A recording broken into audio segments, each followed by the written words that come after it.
ये शांति अपेक्षित भी है, इसलिए मैं जानती हूं कि आप लोगों की उत्सुकता अब अगले सेशन की ओर है। तो हमारे बीच एक ऐसे शब्द वीर आ चुके हैं, जब शब्द शस्त्र से तीव्र बन जाए और तर्क तलवार से भी पैने हो जाए, राष्ट्रभक्ति वाणी में लहर बनकर गूंजे, तब मंच पर आते हैं डॉक्टर सुधांशु त्रिवेदी जी। तालियों के साथ स्वागत कीजिए। देश की संसद से लेकर टीवी की बहस तक जिनकी वाणी में ओज है और शब्दों में शास्त्र का गूढ़ ज्ञान है, जो बोलते हैं तो विरोधियों के पसीने छूट जाते हैं। देश का युवा राष्ट्रवाद के भाव से ऊर्जावान हो जाता है। ऐसे हैं हमारे डॉक्टर सुधांशु त्रिवेदी जी। तो अब अगला सेशन डॉक्टर साहब के साथ और इस सेशन को भी कंडक्ट करेंगे सुदर्शन न्यूज के प्रधान संपादक डॉक्टर सुरेश चौहानकर जी।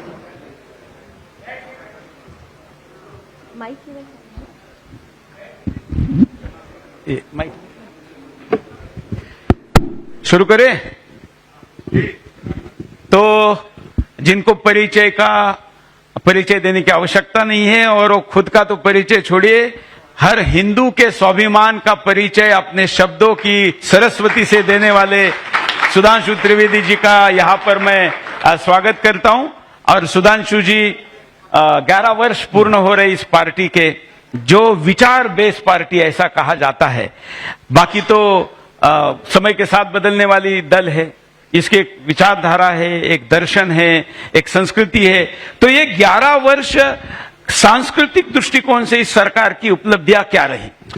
देखिए, सांस्कृतिक दृष्टि से यदि इस सरकार की बारे में विचार करें तो मैं बताना चाहता हूं, 16 मई 2014 को जब प्रधानमंत्री श्री नरेंद्र मोदी जी के नेतृत्व में भारतीय जनता पार्टी को स्पष्ट बहुमत और एनडीए को शानदार बहुमत मिला, तो उसके विषय में यह परिवर्तन कितना बड़ा था, जो आपने भी विचार की दृष्टि से कहा, उसके बारे में 18 मई 2014 को लंदन से निकलने वाले अखबार संडे गार्डियन ने अपना संपादकीय लिखा। उस संपादकीय का शीर्षक था India second tourist with destiny, यानी भारत का नियति के साथ दूसरा मिलन। यह उससे रिलेटेड है जो 14-15 अगस्त 1947 की रात को जवाहरलाल नेहरू जी की फेमस स्पीच है, ट्रिस्ट विद डेस्टिनी। अब उसमें क्या लिखता वो अखबार कि अभी तक उन दलों के हाथ में ज्यादातर सत्ता रही थी जो ब्रिटिश कॉलोनियल लीगेसी का माइंडसेट कैरी किए हुए थे। पहली बार एक ऐसे विचार के हाथ में पूर्ण सत्ता आई है। अटल जी के जमाने में हमारे पास पूर्ण सत्ता नहीं थी, एब्सोल्यूट मेजॉरिटी मिली है, which is having no impact of British colonial legacy. तो आगे जानते हैं उस अखबार ने क्या लिखा? सो 16th of May 2014 should be remembered in Indian history as the day on which Britishers finally left India. और यह बात मैं ऐसे ही हवा में नहीं कह रहा हूं, एक तो यह अंग्रेजों का ही अखबार लिख रहा है कि ब्रिटिशर्स फाइनली लेफ्ट इंडिया। बहुत से लोग कहते हैं कि साहब क्या आप लोग तो ऐसा कहते हैं कि 2014 के बाद ही आजादी मिली। मैंने कहा नहीं, आजादी 2014 के बाद नहीं मिली, आजादी का बोध 2014 के बाद होना शुरू हुआ। और वो कैसे हुआ ये भी मैं प्रमाण के साथ बोलता हूं। 15 अगस्त 47 जिन लोगों को आपत्ति है हमारे कांग्रेस के मित्रों से, सब प्रमाण बोलता हूं। अगर इसमें एक फैक्ट भी गलत हो, बाकी करोड़ों दर्शक सुने और विचार करें कि किस्तों में स्वाभिमान की भावना कैसे कैसे टुकड़े टुकड़े में हमें मिली है। 15 अगस्त 47 को देश आजाद हुआ तो 30 जून 1948 तक माउंटबेटन रहे भारत के गवर्नर जनरल 1 साल। उसके बाद आपको पता भारत का सेना अध्यक्ष कब तक अंग्रेज रहा है? 1949 तक जनरल फ्रांसिस राय बुचर। फिर भारत का एयरफोर्स चीफ कब तक अंग्रेज रहा है? 1954 air chief marshal Gerald Gibbs. Bharat का नेवी चीफ कब तक अंग्रेज रहा? 1958 एडमिरल स्टीफन कार्लाइल। और 1968 तक इंडिया गेट के ऊपर जॉर्ज फिफ्थ की मूर्ति रही। 1972 में इंदिरा गांधी ने जब अमर जवान ज्योति बनवाई, वरना उससे पहले आप जाके इंडिया गेट पे देखिए तो उन सैनिकों के नाम लिखे जिन्होंने ब्रिटिश हुकूमत के लिए अपनी जान दी। तो भारत का प्रधानमंत्री उनको नमन करता था। और परिवर्तन कितना बड़ा आया कि 1997 तक भारत का जो बजट आता था वो शाम 5 बजे आता था। क्यों? क्योंकि अंग्रेजों ने शुरू किया था कि लंदन में जब 11:30 बज रहे होंगे तो लंदन के समय के अनुसार भारत का बजट आएगा। 50 साल गुलामी की मानसिकता को ढोया है कि लंदन के समय के हिसाब से भारत का बजट आता था। अटल जी की सरकार में चेंज हुआ। मोदी जी की सरकार में आने के बाद क्या परिवर्तन आया? हमारा बजट पहले 1 मार्च को आता था, अब मोदी जी के आने के बाद 1 फरवरी को आने लगा। 1 मार्च को क्यों आता था? क्योंकि ये इंग्लैंड के मौसम से तय होता था। वहां मार्च के महीने में बर्फ पिघलती है और कामकाज शुरू होता है। हमारा मौसम यह कहता है कि जून के प्रथम सप्ताह में हमारे यहां दक्षिण भारत में मानसून आ जाता है। जून का मध्य आते आते पूरे भारत में मानसून आ जाता है। तो हमारे अनुसार मई के प्रथम सप्ताह तक जो भी वित्तीय आवंटन है वो पहुंच जाना चाहिए। तो भारत की फितरत, भारत के मौसम के अनुसार बजट बदलना शुरू हुआ मोदी जी की सरकार में। इसलिए मैं कहना चाहता हूं, एक बार माननीय मोहन भागवत जी ने एक शब्द प्रयोग किया था, स्वतंत्र तो हुए तो हम स्वाधीन तो हुए, स्वतंत्र नहीं हुए। तो हमारा तंत्र, याद करिए कश्मीर फाइल मूवी का डायलॉग, सरकार भले ही उनकी है, सिस्टम हमारा है। तो मैं ये कहना चाहता हूं, प्रधानमंत्री श्री नरेंद्र मोदी जी ने जो कहा है कि 25 वर्ष का समय ये अमृत काल है, इसमें 5 बातें उन्होंने कही है। नंबर 1, देश को विकसित राष्ट्र बनाना है, जो अभी आदरणीय नितिन जी के साथ आप बात कर रहे थे। नंबर 2, इसके लिए गुलामी की मानसिकता के हर प्रभाव से अपने को मुक्त करना है। नंबर 3, अपनी विरासत पे गर्व करना है। नंबर 4, इसके लिए कर्तव्य का पालन करना है। नंबर 5, कर्तव्य का पालन सामूहिक रूप से करना है। इसलिए मैं कह सकता हूं, हमारी मानसिकता पे जो गुलामी छाई हुई है, उस गुलामी से संघर्ष का और प्रबल संघर्ष का दौर 2014 के बाद शुरू हुआ है। तो मैं कह सकता हूं, अमृत काल तब आएगा जब पहले विष अंदर से बाहर निकल जाएगा।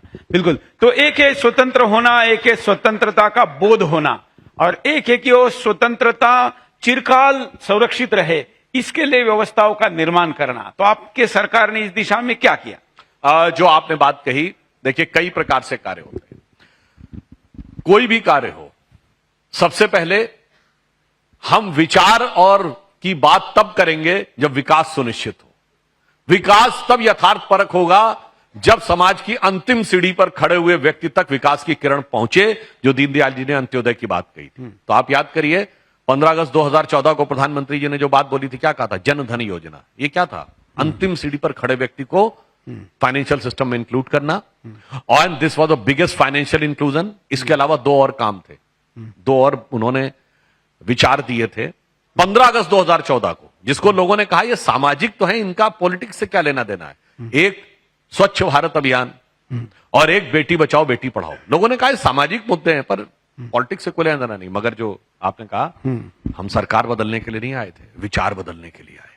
और जो आपने कहा अंतर क्या आया, बेटी बचाओ बेटी पढ़ाओ कोई नारा नहीं रहा कि गरीबी हटाओ का नारा 1970 में दिया, और 2013 में कांग्रेस ने कहा कि हम अब फूड सिक्योरिटी एक्ट ला रहे हैं, यानी 2/3 लोगों के पास 2 जून का खाने का वो नहीं। 10 साल हुए बेटी बचाओ बेटी पढ़ाओ की बात करते हुए, नवजात बच्चों के लिंग अनुपात में भारी सुधार हुआ, और 2024 ये पहला साल बना है तकरीबन 100-125 साल के बाद, जब नए हुए जन्म हुए बच्चों में लड़कियों की संख्या लड़कों से ज्यादा हुई। 1000 बच्चों में शायद 1022 बच्चियां हुई हैं। ये है बदलाव विचार का।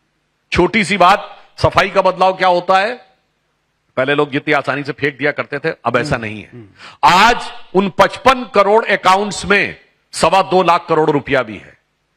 देश की हर, अभी नितिन जी बात कर रहे थे, ऑटोमोबाइल सेक्टर में हमने क्या बदलाव लाया, आप ऐसे समझिए, हम चौथी बड़ी अर्थव्यवस्था बने, जापान को पीछे छोड़ के, चौथे बड़े स्टॉक एक्सचेंज बने, तीसरे बड़े ऑटोमोबाइल मैन्युफैक्चरर बने, अभी वो बता रहे थे आपको, मोबाइल हैंडसेट में हम दूसरे बड़े मैन्युफैक्चरर बने। और विचार में ये बदलाव आया कि जिस भारत के बारे में कहा जाता था यहां के लोग तो कम पढ़े लिखे हैं, टेक्स सेवी नहीं है, नई चीज अडॉप्ट नहीं कर सकते। और यह बात मैं हवा में नहीं कर रहा हूं, चिदंबरम साहब एज फाइनेंस मिनिस्टर संसद के पटल पे बोले हैं कि डिजिटल भारत में ट्रांजैक्शन कैसे हो सकता है, यहां के लोगों की समझ कम है, पर मोदी जी को उस समझ पे भरोसा था। आज भारत दुनिया में डिजिटल ट्रांजैक्शन में नंबर 1 का देश है, और नंबर 1 ही नहीं है, दुनिया का 48% डिजिटल ट्रांजैक्शन हम करते हैं, जो चाइना अमेरिका को मिलाकर उससे ज्यादा है। इतना बड़ा बदलाव आया धरातल पे। अब आइए, विकास का कोई मायने नहीं है यदि आपके अंदर आत्मगौरव का भाव ना हो। आप विकसित हो जाएंगे तो फिर क्या होगा? विकसित तो बहुत देश हो गए, साउथ कोरिया भी बहुत डेवलप्ड है, सिंगापुर भी बहुत डेवलप्ड है, पर उनकी पहचान क्या है? तो उस आत्म तत्व के बोध की शुरुआत हुई जब प्रधानमंत्री मोदी जी पहली विदेश यात्रा पे गए। आप सब याद करिए 2014 में अमेरिका की यात्रा पे उन्होंने अमेरिका के राष्ट्रपति को क्या भेंट किया? श्रीमद् भगवत गीता। यह था भारत के स्वरूप की शुरुआत। अपनी पहली विदेश यात्रा भूटान और दूसरी विदेश यात्रा नेपाल में पशुपतिनाथ के मंदिर से निकलते हुए त्रिपुंड लगाए रुद्राक्ष की माला पहने हुए किसी प्रधानमंत्री की कभी आपने इससे पहले कल्पना की थी? और इतना ही नहीं, भारत के सांस्कृतिक गौरव को किस प्रकार से पूरे भारत में स्थापित किया। आप बद्रीनाथ में, केदारनाथ में शंकराचार्य जी की मूर्ति देखिए, करतारपुर साहब देखिए, उज्जैन का महाकाल देखिए, कुशीनगर में बना हुआ एयरपोर्ट देखिए, और अयोध्या में भव्य श्री राम मंदिर देखिए। और वो बदलाव कैसा आया है विकास और सांस्कृतिक दोनों के साथ। हम लोग बच्चे थे, राम मंदिर का आंदोलन चलता था, तो लोग कहते थे जिस दिन राम मंदिर बनेगा तो मिडिल ईस्ट के देश पेट्रोल देना बंद कर देंगे। आज राम मंदिर भी बना और अबू धाबी में भी मंदिर बना है। और इतना ही नहीं हुआ है, भारत यूएई, मिडिल ईस्ट और यूरोप इकोनॉमिक कॉरिडोर बना है। राम मंदिर बनने के बाद 2023 में वो सऊदी अरब के क्राउन प्रिंस मोहम्मद बिन सलमान एक दिन एक्स्ट्रा भारत में रुके G20 की बैठक के बाद। क्यों? साहब ट्रेड पे बात करनी है। आज यूएई हमारा ट्रेड पार्टनर बन के आ रहा है। इसे कहते हैं कि विकास भी और आत्मगौरव का बोध भी।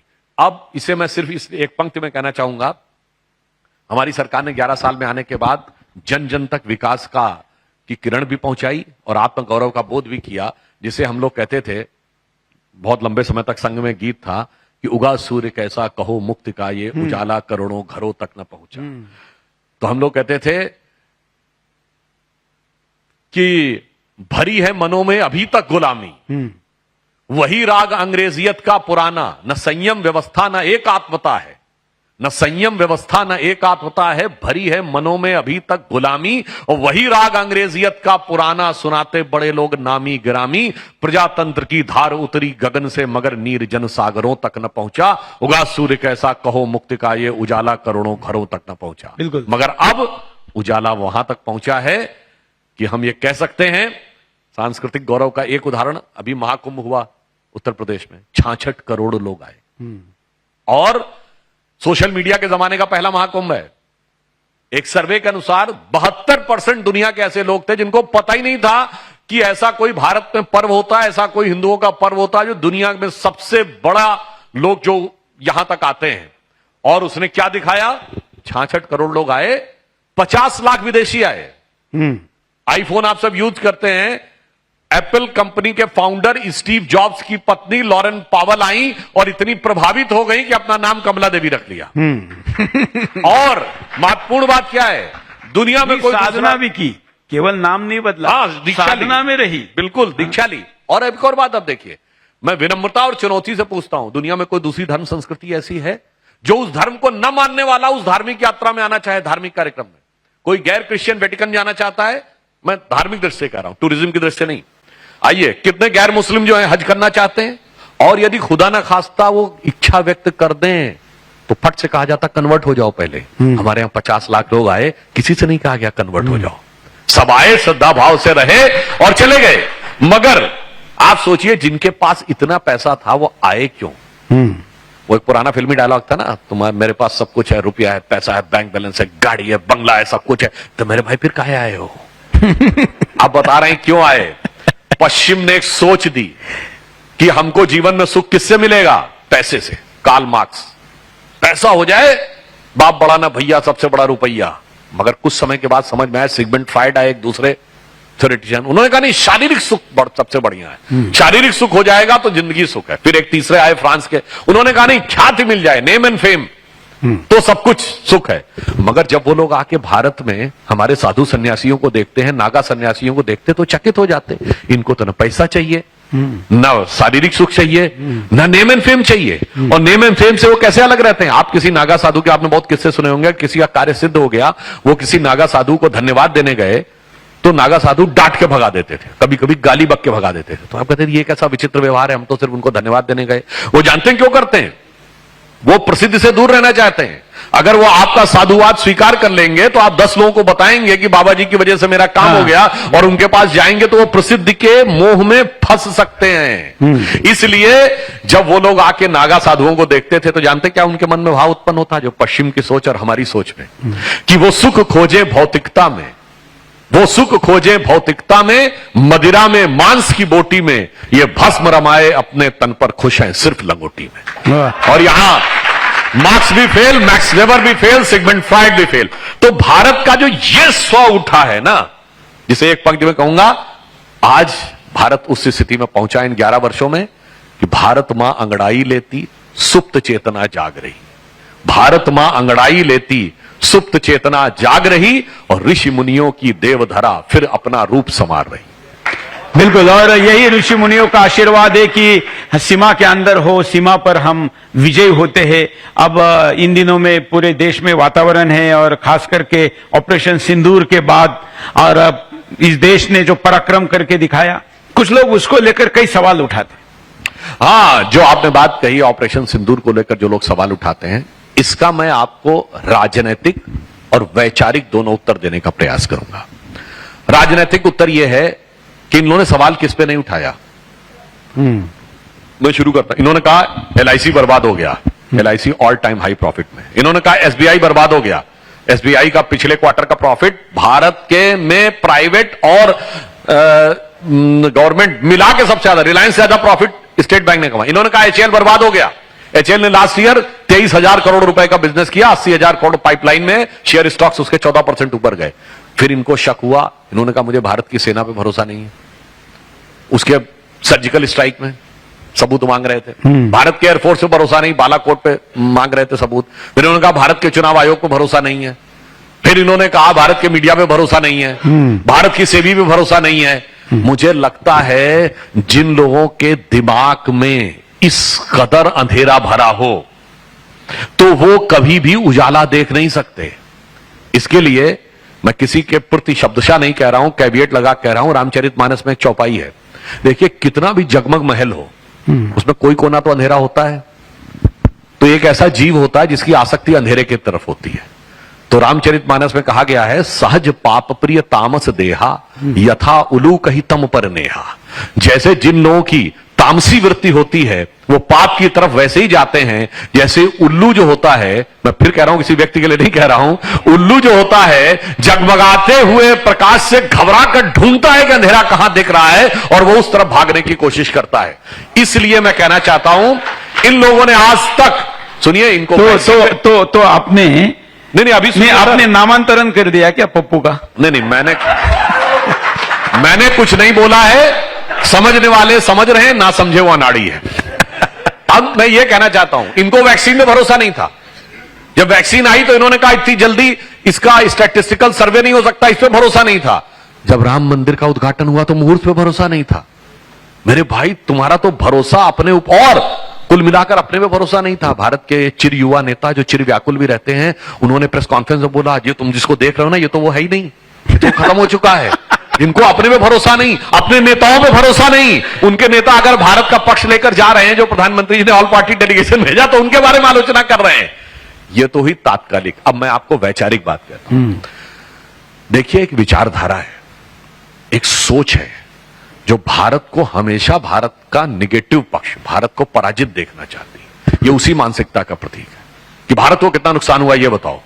अरे पाकिस्तान में कितनी तबाही हुई ये मत देखो, हमें कितना नुकसान हुआ ये बताओ। जानते हैं सुरेश जी ये कौन सी विचारधारा है? इस बार तो डिजिटल प्रूफ भी थे ना, वीडियो थे। नहीं, मैं यही कह रहा हूं, इस बार प्रूफ मांगने की, सबूत मांगने की गुंजाइश नहीं थी, क्योंकि वीडियो फुटेज दिख रहे थे। तो आप क्या करें, हमारा कोई जहाज डैमेज हुआ था कि नहीं ये बताओ। यानी डैमेज अपने ऊपर देखना है, ये बताएं कौन सी मानसिकता है। मैं जो आपके लाखों दर्शक देख रहा हूं उनसे कहना चाहता हूं, पृथ्वीराज चौहान ने 17 बार युद्ध जीता मोहम्मद गोरी से, मगर आपने सिलेबस में उन 17 युद्धों के बारे में नहीं पढ़ा। हारने वाले युद्ध पढ़ाया गया। राणा सांगा ने कितनी लड़ाइयां जीती, इब्राहिम लोदी को बंदी बना के रखा, हम सब ने, किसी ने पढ़ा अपने सिलेबस में वो युद्ध? ना, जब तक एमए हिस्ट्री में करोगे तब पढ़ोगे। मगर चौथी क्लास के बच्चे को भी हारा हुआ 1527 का खानवा का युद्ध बताया गया। हेमू ने कलकत्ता से लेकर दिल्ली तक 20 लड़ाइयां जीती, मगर उसकी सिर्फ 1556 की पानीपत की दूसरी लड़ाई हारी हुई पढ़ाई गई। मराठा साम्राज्य दक्षिण से लेकर उत्तर तक, कितना बड़ा साम्राज्य की कर्नाटक से लेकर लाहौर तक वो लोग रेवेन्यू वसूल करते थे, मगर वो केवल पानीपत की तीसरी लड़ाई हारने वाली पढ़ाई गई। पेशवा बाजीराव दुनिया के सफलतम जनरलों में से एक थे, 40 में 40 लड़ाइयां जीती, मगर मूवी में उनको बेबस मजनू दिखाया गया। आप ये सोचने की कोशिश करिए कि ये वो एक विचार रहा जिसने भारत के स्वाभिमान को कभी उभरने नहीं दिया। जिसे प्रधानमंत्री जी एक बात कहते हैं ना कि कहीं एक काला टीका लगाने वाले लोग भी रहते हैं जिनकी काली नजर, वो हमेशा काला टीका लगा के रखते हैं। ये इतिहास में भी काला टीका देखते थे, ये वर्तमान में भी काला टीका देखते हैं, और जब भविष्य की बात आती है कि भविष्य में भारत विश्व गुरु बनेगा तो उसका भी मजाक उड़ाते हैं। तो मैं इसलिए कहना चाहूंगा कि इनकी जो सोच है उनके लिए एक, शायद वो एक नारायण संत हुए हैं, उनका एक दोहा है कि अंदर से मैलो हियो बाहिर रूप अनेक, अंदर से मैलो हियो बाहिर रूप अनेक, नारायण तासो भलो कौआ तनमन एक। इसके बाद कुछ प्रश्न लूंगा, एक प्रश्न लेके। इस वर्तमान परिस्थिति में जो 11 वर्ष है, इस 11 वर्षों के बाद का क्या? आपने बड़ा अच्छा प्रश्न किया। प्रधानमंत्री जी ने कहा है कि ये अमृतकाल है, तो 25 वर्ष की पूरा एक प्लान है, और उन्होंने कहा है कि ये जो 25 वर्ष है, मोदी जी ने कहा ये 1000 वर्ष के भारत का आधार बनाएंगे। यानी हमारी सोच इलेक्शन की नहीं है, चुनाव की नहीं है, हमारी सोच सभ्यता मूलक है, चुनाव मूलक नहीं है। Our thought process is not election oriented, it is civilisational oriented. तो हम 1000 साल आगे के भारत के बारे में देख रहे हैं, और प्रेरणा कहां से ले रहे हैं? 10,000 साल पुराने भारत से। तो हजारों साल पुराने गौरवशाली अतीत से प्रेरणा है, शताब्दियों आगे तक के स्वर्णिम भविष्य के बारे में दृष्टि है, और वर्तमान में एक दृढ़ योजना है, जिसे एक पंक्ति में कहना चाहूंगा कि गौरवशाली था भूत, भूत मतलब भूतकाल, पास्ट, गौरवशाली था भूत, भविष्यत भी महान है, अगर संभालें आप उसे जो वर्तमान है। एक प्रश्न लेते हैं। हाँ, माइक से, माइक से। सुधांशु जी, 11 साल बहुत बहुत मुबारकबाद। लगातार नए रिकॉर्ड बन रहे हैं। जीडीपी की तो बात ही छोड़ दीजिए, 7.4% GDP growth. America, China, Germany सब पीछे हैं। एफडीआई में 10 साल में आपने रिकॉर्ड बना लिया है। मल्टी डायमेंशनल पॉवर्टी इंडेक्स, बहुत से लोग गरीबी रेखा से बाहर निकले हैं। 100 में से 99 काम अच्छे हुए हैं। मैं आकाश टंडन ये जानना चाहता हूं, एक चीज में अभी भी दुखी बनी रहती है, क्रूड ऑयल। नितिन भाई अभी यहां थे, उन्होंने बात की कि किस तरीके से इलेक्ट्रिक व्हीकल्स आ रहे हैं, हाइड्रोजन आ रही हैं। आज भी आप अच्छे से जानते हैं, बहुत नॉलेजेबल व्यक्ति हैं, क्रूड ऑयल पे हमारी पूरी तरीके से इंपोर्टेड पे डिपेंडेंस है, और जैसी वॉर लगती है, जो भी हम फाइनेंस के लोग हैं, घबराहट हो जाती है। आज भी वही घबराहट है। तो 100 में से 99 रन तो बहुत जबरदस्त बना लिए हैं, और आज तक किसी की सरकार ने यह काम नहीं किया है। बहुत बहुत मुबारकबाद। ये सेंचुरी कब पूरी होगी? 100 में से 100 काम ये किस दिन पूरे होंगे कि क्रूड ऑयल की हमारी घबराहट वो भी दूर कर देना। जो क्रूड ऑयल की बात कही, मोदी जी ने इन 11 वर्षों में क्या लंबी सोच रखी, मैं आपको बताना चाहता हूं। हमारी अर्थव्यवस्था का आकार इतना बड़ा बढ़ा है, फिर भी हमारी डिपेंडेंसी उस रफ्तार से क्यों नहीं बढ़ी, मैं बताना चाहता हूं। देखिए, रेलवेज का 100% इलेक्ट्रिफिकेशन हो गया। अगर 100% इलेक्ट्रिफिकेशन हो गया तो क्रूड ऑयल की डिपेंडेंसी कम हुई ना।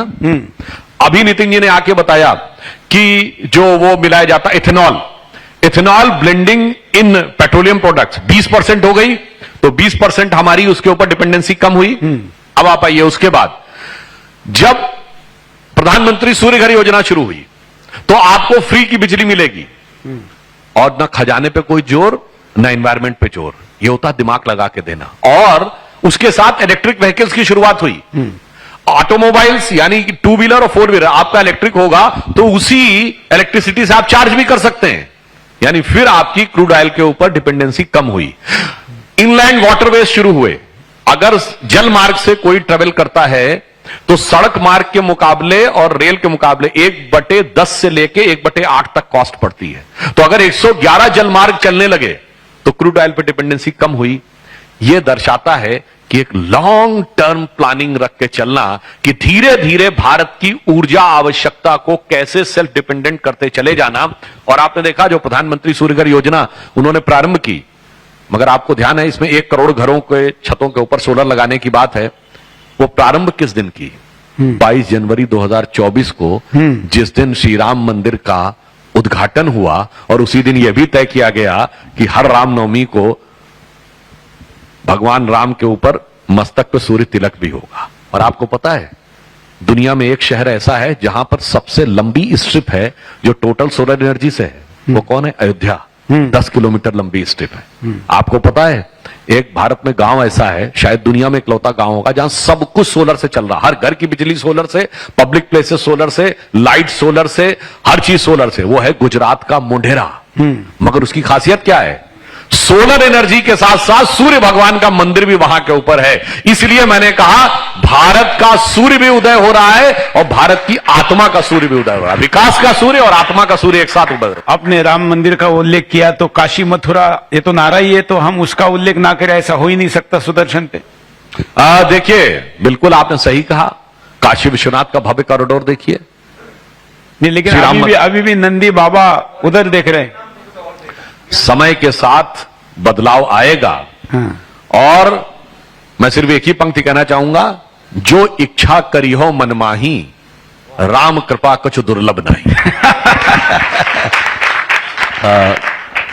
मोदी सरकार के 11 वर्ष पूर्ण होने पर सभी को शुभकामनाएं, आपको भी। विकास की रफ्तार हम देख ही रहे हैं। आप यहां पर बैठे हैं तो संस्कृति और संस्कार भी है यहां पर, लेकिन दिल्ली के अंदर हम लगातार पिछले 15 वर्षों से बहुत सारे गौभक्त हिंदूवादी लोग एक उम्मीद की किरण से थे कि दिल्ली के अंदर सरकार आएगी हमारी। आज जो आरोग्य नाम से हम एक नई योजना शुरू कर रहे हैं दिल्ली के अंदर, दिल्ली सरकार कर रही है। क्या दिल्ली के अंदर जिस प्रकार से गौ हत्या हो रही है, धर्मांतरण कराया जा रहा है और जिस प्रकार से लव जिहाद के बहुत केस जे कॉलोनियों से निकल के आ रहे हैं, क्या उस पर भी और राज्यों की तरह दिल्ली सरकार भी काम करेगी? देखिए वैसे दिल्ली स्पेसिफिक क्वेश्चन है, परंतु दिल्ली की सरकार पूरी तरीके से सजग है और पर्यावरण संरक्षण से लेके विकास के कार्य से लेके सामाजिक सौहार्द तक और किसी भी प्रकार के धर्मांतरण या लव जिहाद के मुद्दे पे। मगर एक मैं फैक्ट आपको बता दूं, अक्सर ये प्रचार किया जाता है कि लव जिहाद का विषय संघ और भाजपा लाई, जबकि आपको पता है कि लव जिहाद सबसे पहले केरल में कम्युनिस्ट पार्टी के मुख्यमंत्री वीएस अच्युतानंदन ने प्रयोग किया। सबसे पहले केरल विधानसभा में इसकी एक रिपोर्ट प्रस्तुत की गई जो केरल एसटीएफ ने किया था, केरल हाईकोर्ट को भी प्रस्तुत की गई और केरल में कांग्रेस के मुख्यमंत्री ओमन चांडी ने इसको प्रयोग किया है लव जिहाद शब्द। 9 दिसंबर 2009 को केरल हाईकोर्ट में कोई जाके चेक कर सकता है, Shahjahan versus state of Kerala case में कोर्ट ने कहा है कि whatever the petitioner is saying seems correct, it means something like Romeo जिहाद और लव जिहाद हैज बिकम ए रियलिटी। इसलिए मैं कह रहा हूं जो इस यथार्थ से को झुटलाने का प्रयास कर रहा है वो भारत के एक बहुत बड़े खतरे को झुटलाने का प्रयास कर रहा है। हम तो कहते हैं भाई काहे धर्मांतरण की बात करना, हमारे तो भगवान कृष्ण गीता में क्या कहे हैं, स्वधर्मे निधनम श्रेयो पर धर्मो भराया वह, अपने अपने धर्म का पालन करो। जो कहा गया भगवान राम के लिए, चर ही स्वधर्म कर ही श्रुति नीति। बिल्कुल भगवान राम के राज के लिए अपने अपने धर्म का पालन करो, धर्मांतरण के चक्कर में मत पड़ो। बिल्कुल। मोहन गर्ग जी हमारे साथ हैं। नमस्कार सुधांशु जी, मैं एक निजी सवाल पूछ रहा हूं आपसे। मैं आपकी बहुत डिबेट देखता हूं, आप चाहे धार्मिक मुद्दा हो, ऐतिहासिक हो या आंकड़ों की बात हो, आपकी मेमोरी बहुत ज्यादा है। उसको क्या एलिफेंट्स मेमोरी बोलते हैं। इसका कोई राज बताएंगे, कौन सा योगा करें, कौन सा ड्राई फ्रूट खाएं? एक आसान भाषा में पूछता हूं, कौन से चक्की का आटा खाते हैं? देखिए आटा ही ड्राई फ्रूट योगा। देखिए हमारे तो कुछ भी नहीं है, ये वो राष्ट्र वो था। मैं ईमानदारी से कह रहा हूं, हमने बचपन में लोग देखे हैं जिनको पूरे पूरे शास्त्र याद हैं। मैंने एक ऐसे व्यक्ति को देखा था बचपन में जो एक दावत में पानी पिला रहे थे और उन्होंने कहा कि तुलसीदास के 9 के 9 ग्रंथ उन्हें कंठस्थ हैं और उन्होंने कहा 9 के अंक से चुनौती दी है, मतलब किसी भी ग्रंथ का एक दोहा आप बोलिए, आगे पूरा वो कर देंगे एंड तक, कहीं भी बीच में से। हमारे यहां शतावधानी मुनि होते थे, यानी 100 क्वेश्चन लोग पूछेंगे और उसके बाद वो उसी सीक्वेंस में 100 का जवाब देंगे।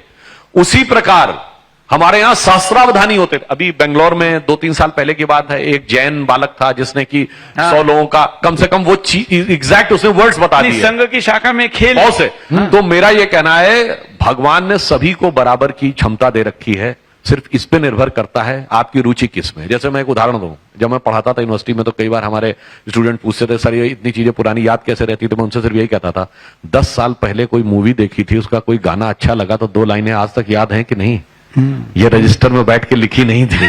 ज्यादा अच्छा लगा तो 4 लाइनें भी याद हैं। तो हमारे यहां चक्कर क्या है कि बुद्धि से अधिक महत्व मन को दिया गया है।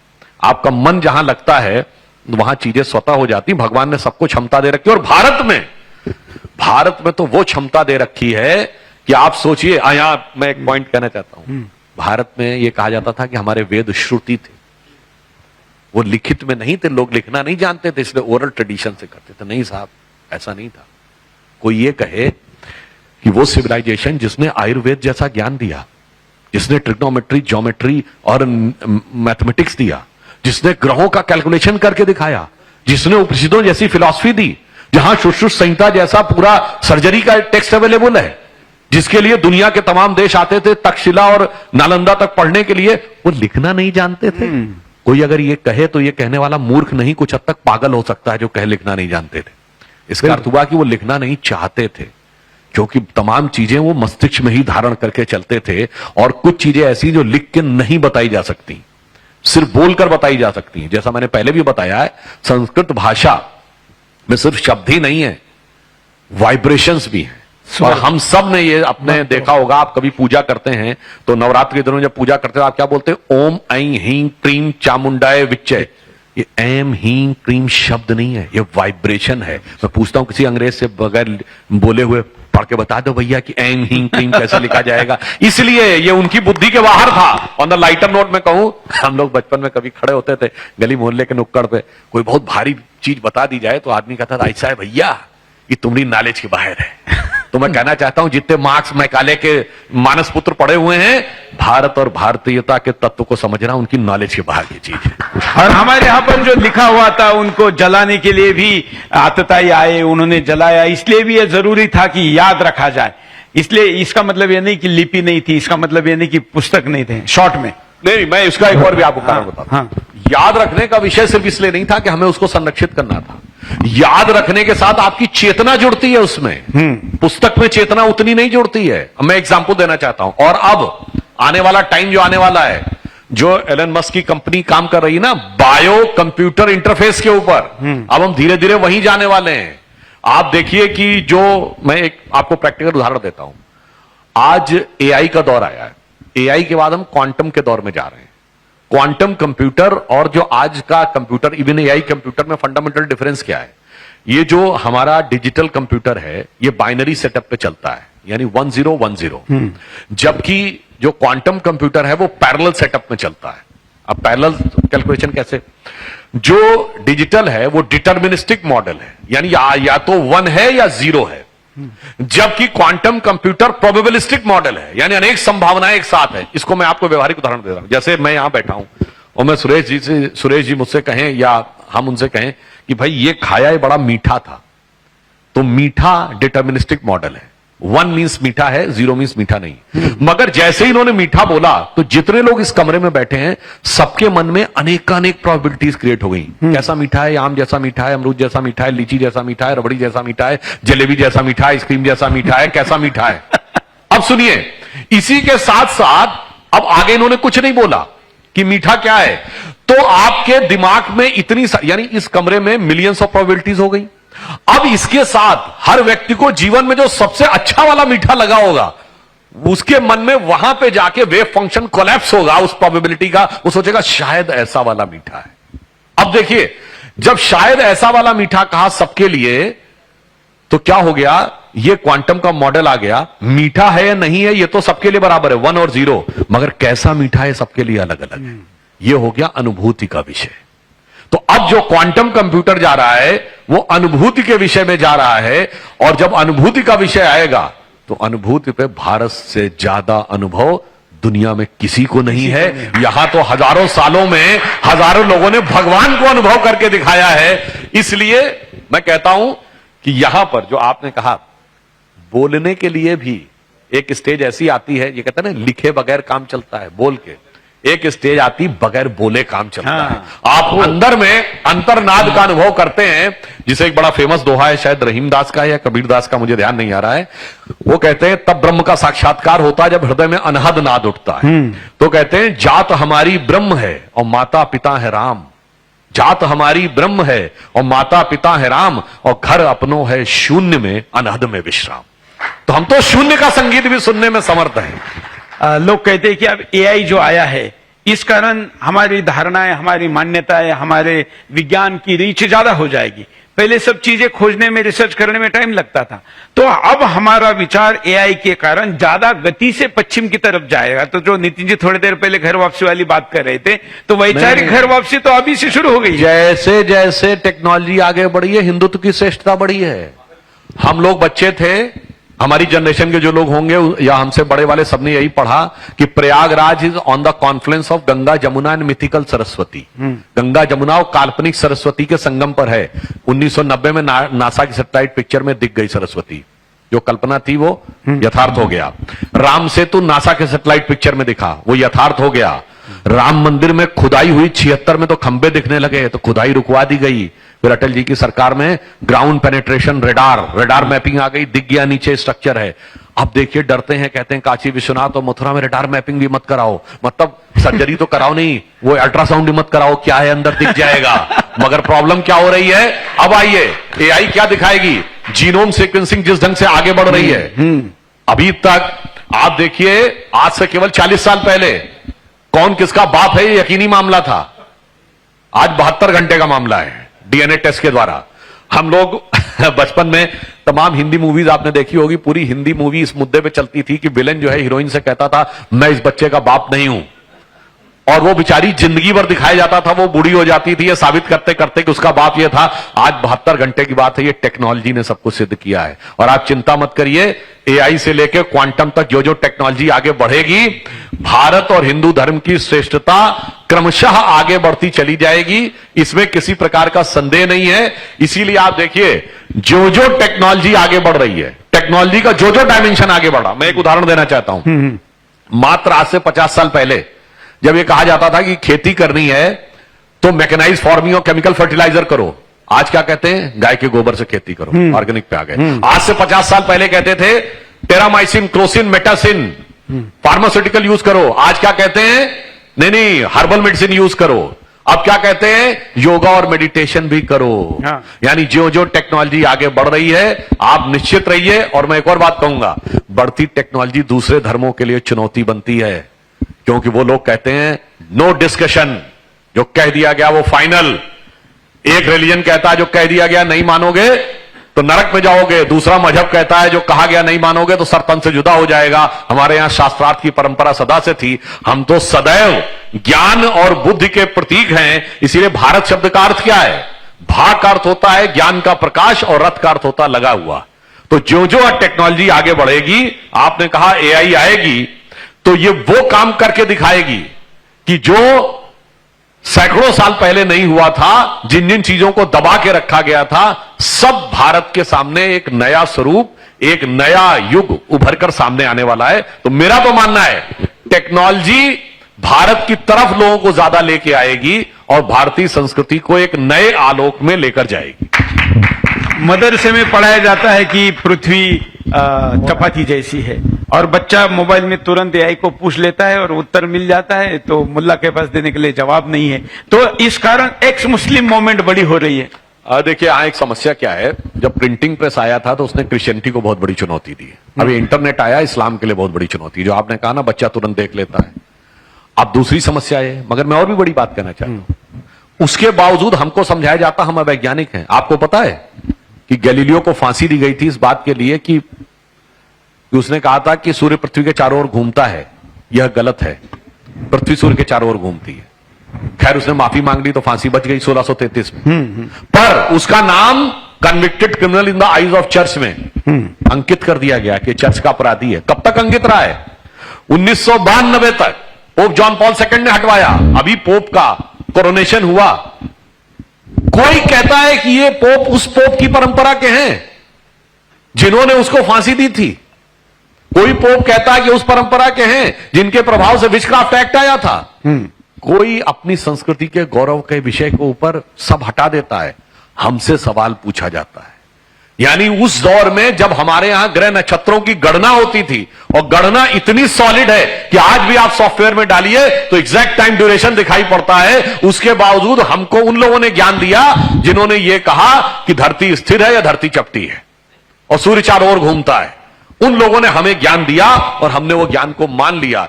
इसीलिए मैं कहना चाहता हूं एक पंक्ति में कि भारत की धरती की अनुभूति को समझिए कि हटा दो ये इतिहास झूठे तुम्हारे, हटा दो ये इतिहास झूठे तुम्हारे, यहां जर्रे जर्रे पे सच है लिखा रे, जो कोई किताबें न बानी कहेगी तो ये माटी सभी की कहानी कहेगी। वाह वाह वाह। एक अंतिम प्रश्न, 2047 का सपना प्रधानमंत्री देख रहे हो, तब तक हम दुनिया में एक नंबर होंगे विभिन्न क्षेत्रों में, लेकिन 47 तक तो हिंदू अल्पसंख्यक हो जाएगा, तो फिर ये जो ब्रिज बन रहे, बड़ी इमारतें बन रही है, विकसित भारत बन रहा है, उसमें रहने के लिए हिंदू तो रहेगा ही नहीं।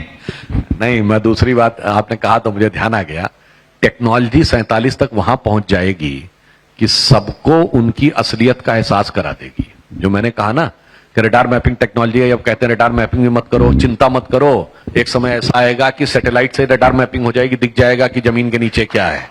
वैसे ही एआई आने के बाद जीनोम सीक्वेंसिंग और अंदर का ह्यूमन जीनोम का सारा डिटेल जो सोचा जा रहा था 50-100 साल बाद आएगा, वो 10-5 साल के अंदर आ जाएगा। और जो आपने कहा हिंदू अल्पसंख्यक नहीं हो जाएगा, जानते क्या होने वाला है? अरे जमीन के नीचे जाओगे या शरीर के अंदर जाओगे, जमीन के अंदर जाओ या शरीर के अंदर जाओ, आखिर में क्या निकलेगा कि अमर, अकबर, एंथोनी तीनों का बाप किशन लाल निकलेगा।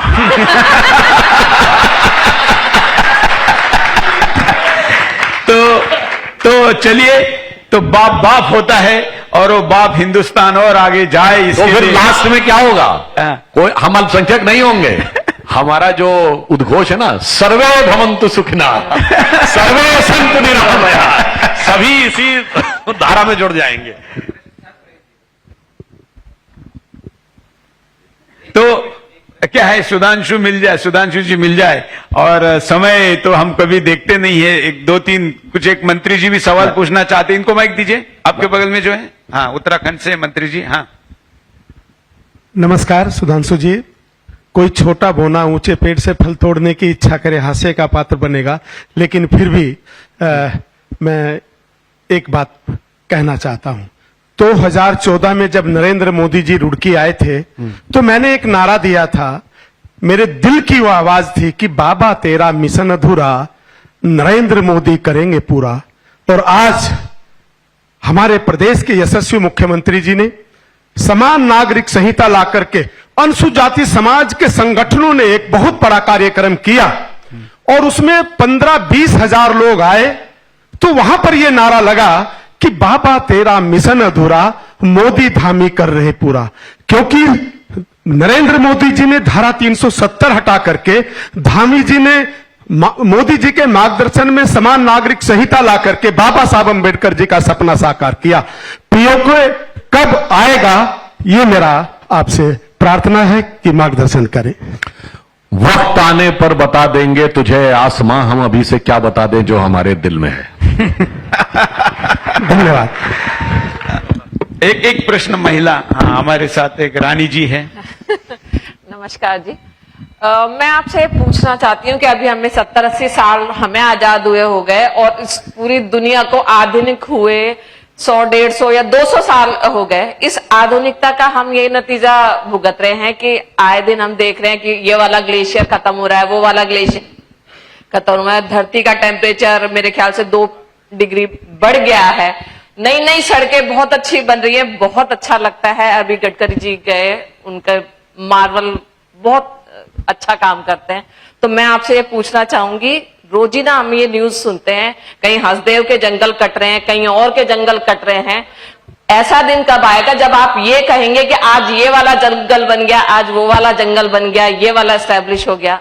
देखिए, 91 से पहले यूएन के किसी भी डॉक्यूमेंट में डाइवर्सिटी वर्ड नहीं था। बायोडाइवर्सिटी वर्ड 91 में आया। पर्यावरण के बारे में जागरूकता आनी शुरू हुई। जो हमारा मजाक उड़ाते थे जब हम कहते थे जंगल की पूजा करो, नदी की पूजा करो, पहाड़ की पूजा करो, पेड़ की पूजा करो, तो कहते थे this is the reminiscence of a tribal civilisation, primitive tribal civilisation. अब 1992 के रियो डी जेनेरो से लेके 1997 के क्योटो प्रोटोकॉल से लेके 2009 के कोपेनहेगन से लेके 2016 के पेरिस और जो कॉप सीरीज ऑफ प्रोग्राम्स हो रहे हैं, अब ये पर्यावरण संरक्षण की तरफ जा रहे हैं। और मूल कारण क्या है? अरिस्टोटल ने किताब लिखी नेचर, जिसमें लिखा है कि man should become pulsars and masters of nature and all the elements of nature are for the service of mankind, यानी हम स्वामी हैं। और हमारे यहां ऋग्वेद के पृथ्वी सूक्त में लिखा, माता भूमि पुत्रो हम पृथिव्या, भूमि हमारी माता है, पृथ्वी हमारी माता और हम इसके पुत्र हैं। तो हमारा विचार नेचर के प्रति क्या है? माता से पोषण लिया जाता है, शोषण की नहीं सोची जा सकती है। जब आप स्वामी अपने को मान लेते हैं, pulsars and masters of nature, तो शोषण होता है। इसलिए मैंने आपसे कहा, जब भारत उठेगा ना दुनिया में, तो हम केवल आर्थिक पावर नहीं बनने जा रहे हैं, दुनिया को एक नई दिशा देने के लिए भी जा रहे हैं। तो पर्यावरण को लेकर भी जो हमारा विचार है, धीरे धीरे दुनिया उसको स्वीकार कर रही है और हमारे उद्गम के साथ और स्वीकारता बढ़ती जाएगी। बिल्कुल। तो आपने एक प्रश्न। सुधांशु जी, आप राज्यसभा में हैं और राज्यसभा में रामजी लाल सुमन ने इतनी गंदी बात बोली। मैं ये नहीं कहता, ये इतिहास का विषय हो सकता है कि राणा सांगा जी ने बुलाया या इब्राहिम लोदी के भाई ने बुलाया, लेकिन किसी भी इतिहास में यह तो नहीं लिखा कि राणा सांगा गद्दार थे। उस बेहुदा व्यक्ति ने वहां कहा कि गद्दार राणा सांगा की औलाद, और फिर वो दोनों पैरों से वहां से निकल के आ गया। ये तो बड़ी इंतहा हो गई। यदि वहीं इलाज हो जाता तो ये बाहर नौबत नहीं आती। आप भी राज्यसभा में, देखिए, राज्यसभा ने उसको बाहर भी नहीं किया अभी तक। ये तो शर्म की बात है। ये जो आपने बात कही है, बिल्कुल महाराणा संग्राम सिंह के बारे में किसी भी इंडियन सोर्स में कोई उल्लेख नहीं है। बाबर नामा में भी इनडायरेक्ट उल्लेख है, कोई डायरेक्ट उल्लेख नहीं है। और वो लॉजिकल भी नहीं लगता। जब उन्होंने तीन मुस्लिम सुल्तानों को एक साथ हराया था और इब्राहिम लोदी को बंदी बनाया था, उन्हें क्या जरूरत थी? मगर प्रॉब्लम जानते क्या है? भारत में एक मानसिकता है कि अपने लिखे इतिहास को प्रामाणिक नहीं मानना है। बीएस नायपॉल ने लिखा, दुनिया के हम इकलौते देश हैं जो अपने लिखे इतिहास को प्रामाणिक नहीं मानते, विदेशियों के लिखे इतिहास को प्रामाणिक मानते हैं। कोई ब्रिटिश नहीं कहता फ्रेंच का लिखा इतिहास प्रामाणिक है, कोई जर्मन नहीं कहता पोलिश का लिखा इतिहास प्रामाणिक है। और विदेशियों ने जो हमारे बारे में अच्छा लिखा, जिन विदेशियों ने लिखा, मार्को पोलो से लेके, निकितिन से लेके और वेनसोंग, इत्सिंग, फाहियान, इनका नहीं, जो लुटेरे थे उनका इतिहास प्रामाणिक मानना। यानी उस बाबरनामा के इतिहास को प्रामाणिक मानते हैं। जिस बाबरनामा में जानते क्या लिखा है? कि बाबर दो आदमियों को बगल में दबा के, यानी 4 आदमियों को यूं दबा के और किले की दीवार पे दौड़ सकता था। इलॉजिकल लगता है। तो मैं एक पंक्ति में कहना चाहूंगा, जो लोग अभी भी गुलामी के इतिहास, इलाज क्यों नहीं हुआ? जो लोग अभी भी गुलामी के इतिहास में डूबे पड़े हैं, तो उनके लिए मैं ये कहना चाहूंगा कि अपने वतन पर सदियों तक है रही हुकूमत गैरों की, लेकिन कुछ चेहरों पर अब तक धूल है उनके पैरों की। बिल्कुल। एक विधायक जी का लास्ट सवाल लेते आदरणीय हैं। सुधांशु जी, मैं देवभूमि उत्तराखंड से आता हूं और देवभूमि उत्तराखंड एक ऐसी भूमि है जहां मां गंगा का उद्गम हुआ था। तो पहली बार चरण स्पर्श पृथ्वी पे उत्तराखंड में हुए थे। आज हमारा उत्तराखंड एक संदेश भी पूरे देश को मैं समझता हूं दे रहा है। मोदी जी का खास वहां केदारनाथ धाम के लिए कॉरिडोर बनाया और बद्रीनाथ में काम चल रहा है। समझता हूं कि हमारे चारों धाम जो है मोदी जी के आशीर्वाद से बहुत सुंदर, बहुत अच्छे हो रहे हैं। उत्तराखंड से एक मैसेज भी जा रहा है। आप जैसी भी पता है यूसीसी लागू हुआ और वहां पे मदरसे सील हो रहे हैं, लव जिहाद हो रहा है, सनातन और धर्म पे काम हो रहा है। तो समझता हूं कि उत्तराखंड से एक संदेश पूरे देश में जाना चाहिए। जैसे उत्तराखंड जिस तरह पे चल रहा है, तर्ज पे हर स्टेट देश का हमारा चले और इस तरह से मैं समझता हूँ कि पूरा देश ही ये देवभूमि के रूप में जाना जाए। बहुत अच्छे। चलिए, नहीं तो देवभूमि है ही। भारत के लिए कहा गया है, गायंति देवः किल गीत कानी धन्यास्तुते भारत भूमि भागा। देवता जिसकी स्तुति में गीत गाते हैं वो भारत भूमि धन्य है। चलिए, तो सुधांशु जी आपका आभार व्यक्त करेंगे। आपके पास सरस्वती है ही, हम भगवती दे देंगे तलवार। क्यों तलवार चाहिए ना ज्ञान के साथ। तो अगले मंत्री जी भी आ चुके हैं। अभी हम इसके बाद एक लंच ब्रेक लेंगे और उसके बाद अगला सेशन करेंगे। उसके पहले तलवार देते हैं।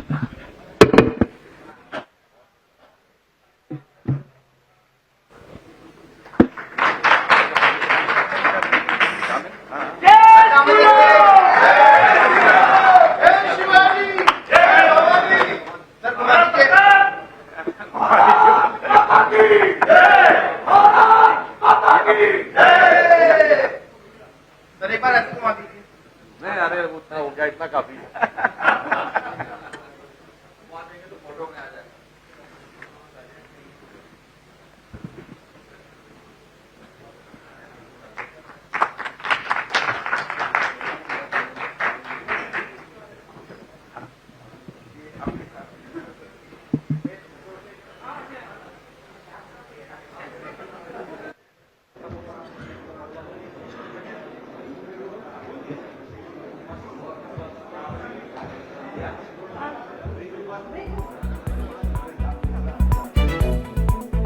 और अब वक्त लंच का है। हम 30 मिनट्स का लंच ब्रेक ले रहे हैं, लेकिन इस बीच हमारे साथ भारत सरकार में जनजातीय कार्य मंत्री श्री जोएल ओराम जी आ चुके हैं। लंच के बाद उनका सेशन होगा, इसलिए आप सबसे अनुरोध है कि आप जल्द से जल्द इस भोजन मध्यांतर में भोजन ग्रहण कर लें और फिर नेक्स्ट सेशन के लिए हम फिर मिलते हैं, पुनः मिलते हैं।